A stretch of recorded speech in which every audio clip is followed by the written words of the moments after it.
Already seen him slotted into that starting lineup, and that is a place where he grew pretty comfortable earlier in the season. Remember that Bradley had the hairline fracture in November. He missed 18 games in which KCP started, then came back for a couple. Kenny ended up starting a couple more in January.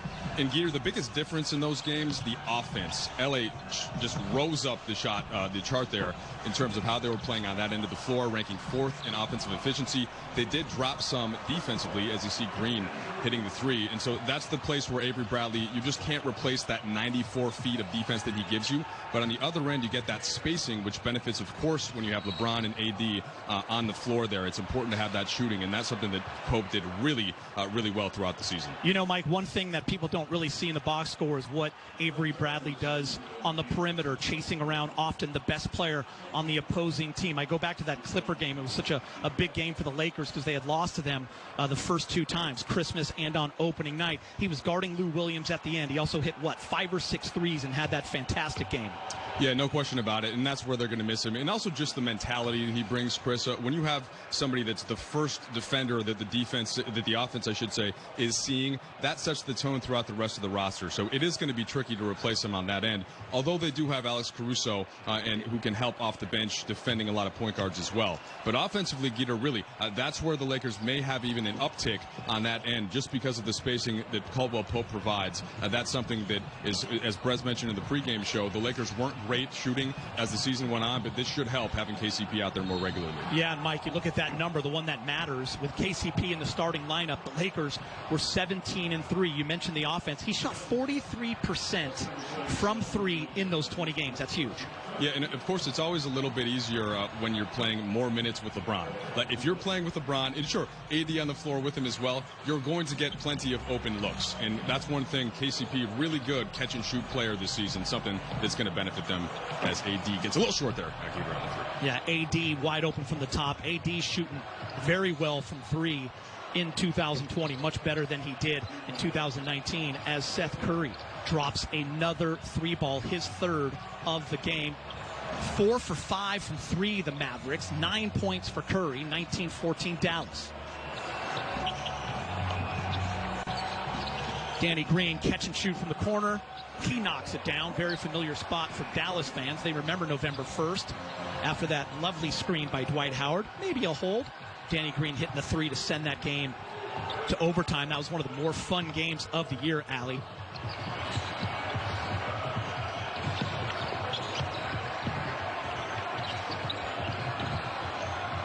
Oh, a steal by AD, my choice for Defensive Player of the Year. And Big Game James, what are you seeing so far in this first quarter? It's been 135 days since both teams have played. Well, I think you're seeing guys who are eager to get back. You know, their season was disrupted like everyone else. And, you know, I think they're eager to play against another team and finally get their season underway, get the jitters out of the way. And but so far it looks so good. It looks like both teams have been well kept and, you know, exercising what the coach wants them to do out there. Hope they can sustain it. Allie, you get your first look at Kyle Kuzma.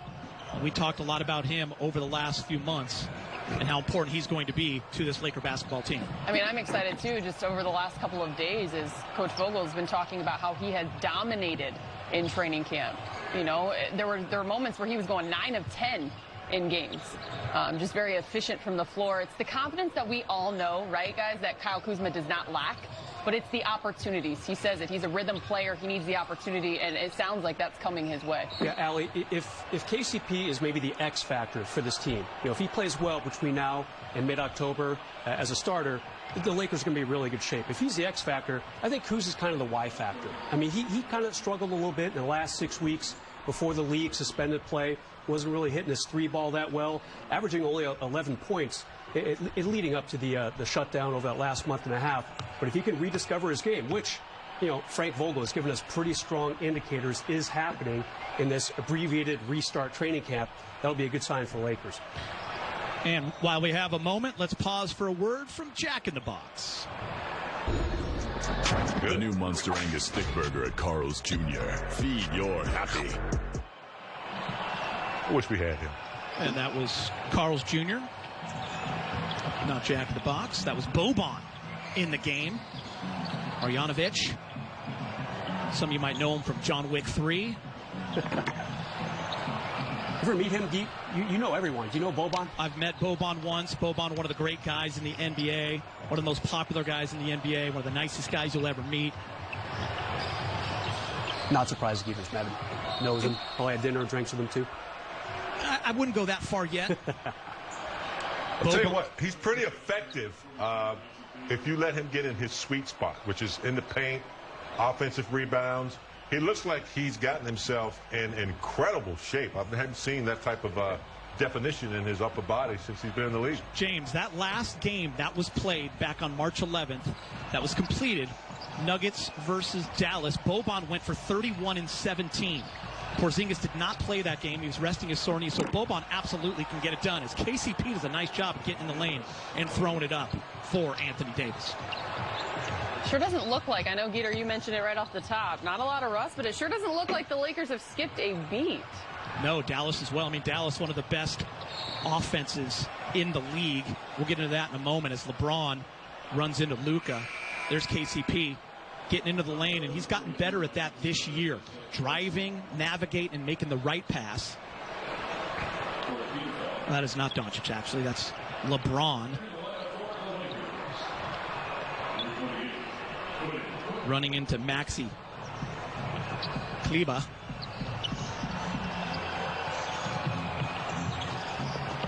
Danny Green high off the glass. Is he kind of the forgotten Laker? We've talked so much about KCP needing to step up. How are LeBron and AD going to look? Deion Waiters and J.R. Smith, can they help at all? We haven't talked a lot about Danny Green. He just keeps doing good things on the court for the Lakers on both sides of it. Because I'd argue that the expectation is just there. It'll never change. It's kind of we baked expect Danny to step up in big moments, to hit shots, and to defend. And I think he's always done that. Yes, he's proven himself. We know what we're going to get out of him over his career. And the two guys that really we haven't seen that, right? Pope, Kuz, they're the guys that have to prove themselves. Danny he's a proven factor, especially in the playoffs. And guys, KCP went back to the locker room. Ooh, with Quinn Cook getting that opportunity. We'll try to keep everyone updated on that. You see LeBron James. And we're going to break. We'll be back in a moment. Lakers Mavericks from Orlando, 21-20. NBA bubble. I'm El Segundo. I'm Chris McGee. As you look at LeBron James, he looks fine. The last time we saw the Lakers in action was 4.5 months ago. Lakers record 49-14, second in the NBA behind Milwaukee. They were 8-2 post All-Star break, had won 11 of 13 games. But here's the important one: third in defensive rating, fourth in offensive rating, second in points in the paint, and fast break big game. James, pretty impressive numbers from this Lakers squad. Very impressive, and the victories over Milwaukee and then the Clippers. It took a little time. We had the talent, but it takes time to gel with Avery Bradley, LeBron's leadership, AD. Collectively, they were starting to look like a championship team. The Lakers now with the lead, 23-20. They're shooting 60%, 9 from 15 from the field. J.J. Barea, longtime Dallas Mav, coming off that screen. There's Boban. Rebound LeBron.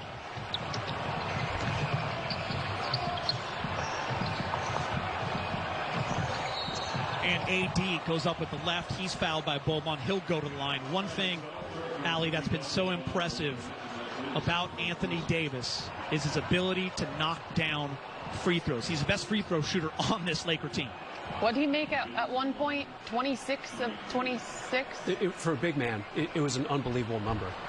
Just his size, his athleticism, his ability right there. Big game, you were talking about Boban and just how good he looks physically and in shape. And on the defensive end, when you're trying to basically take him out of what he does well, you do your work early, right? You get him off the block as well as you can. But offensively, when he's defending you, we just saw AD. It was a clinic. You use your foot speed, your quickness to get to the rim. AD's one of his specialties is he's really good at recognizing who's guarding him. He knows when he can shoot the fadeaway jumper. He knows when he can take a guy and drop step on him. So, yeah, just recognizing how someone's defending you. It's not a matchup. Boban's no match for AD. He's got too many skills. Perea in trouble. Shot clock expiring. He lets one fly. Jared Dudley, everyone's favorite teammate, with the rebound. Dion Waiters. Waiters, step back. And Waiters. Quater, a walking There it bucket. is. Philly cheese is what they call it. Waiters Island, Philly cheese. Step back, got it. 9-0 run for the Lakers, 26-20. Here's Quinn Cook. He's in transition. Kuz in the short corner, drives, kicks it to Waiters. We call it ball movement. A little too unselfish. And Waiters misses there. I want to bring in Mike Trudell and have a conversation about Kyle Kuzma.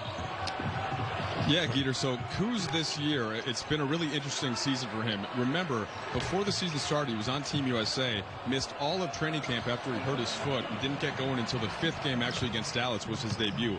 So it took him a while to get into a rhythm, get healthy, and then, of course, he has LeBron and AD ahead of him. But Frank Vogel said he's been looking terrific in the scrimmages so far at practice, just in the practice weeks. Kuz says he's fully healthy. There's some upside there that remains for Kuz here as he tries to find a rhythm. We'll see how he looks in these scrimmages, Geeter.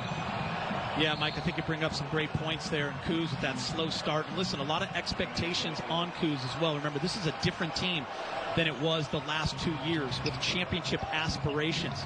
He's a young guy that's used to getting the ball a lot, starting, getting a lot of minutes. And now you got to fill a role and find out how you fit with the team. And Chris, one thing to keep in mind with Kuz also, you have no Rondo in the second unit to run the plays and do that sort of thing in terms of secondary ball handling. You'll see some of that from Kuz and AD also. It's not just going to be the guards like Russo, like Waiters. Those guys can make plays in the half court as well. First quarter winds down. Dion Waiters, say hello to Los Angeles Lakers and their fans. Waiters with another three. And a little pose at the end. Dwight loves it. The fellas love it. And the fans have been waiting for a chance to see Dion Waiters in a Laker uniform, and not a bad start.